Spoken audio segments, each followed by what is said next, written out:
Unit 14, Analysis. I had an unforgettable experience with learning an American phrase when I began teaching at Thomas Jefferson College not long after I arrived in this country in the 70s. I had only begun to learn how to speak American English.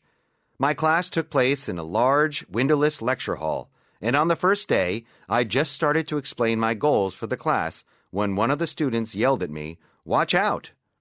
I'd never heard the phrase before, and therefore had no idea what the student meant. Instantly, my brain searched for some kind of definition. Watch meant look. Out could mean outside. Did the student want me to look outside?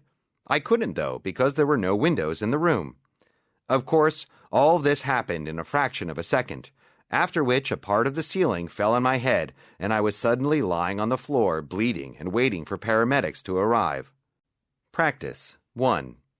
The following elements, proximity to the owner and attention-getting behavior, are by now familiar to us as characteristic of dogs, and go into their being such fine companions for humans. And they are also essential for the survival of the person whose life was at risk. So are such dogs truly heroes? They are. But did they know what they were doing? There is no evidence that they did, and they don't know they're acting heroically. Dogs certainly have the potential, with training, to be rescuers. Even the untrained dog may come to your aid, but without knowing exactly what to do. Their success is due instead to what they do know, that something has happened to you which makes them anxious. If they express that anxiety in a way that attracts other people with an understanding of emergencies, to the scene, or allows you to get out of a hole in the ice, it is great. 2. Stephen Colbert, political satirist and host of The Colbert Report, commented during an interview on the importance of laughter in tense times. You can't laugh and be afraid at the same time, he said. And he'd be right. Laughing actually releases endorphins. They are released to mask the pain we're causing to ourselves as our organs are being convulsed. We like laughing for the same reason runners like running. It feels good. But we've all had the experience of laughing so much we want it to stop because it starts to hurt.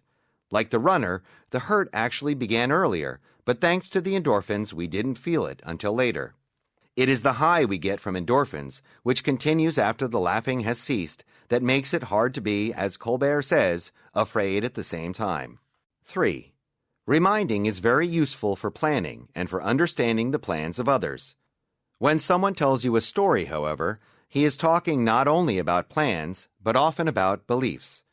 When what is to be understood in a story is about beliefs, the kind of guidance we need changes. We do not need to know what will happen next. When we hear these kinds of stories, all we are trying to do is understand them.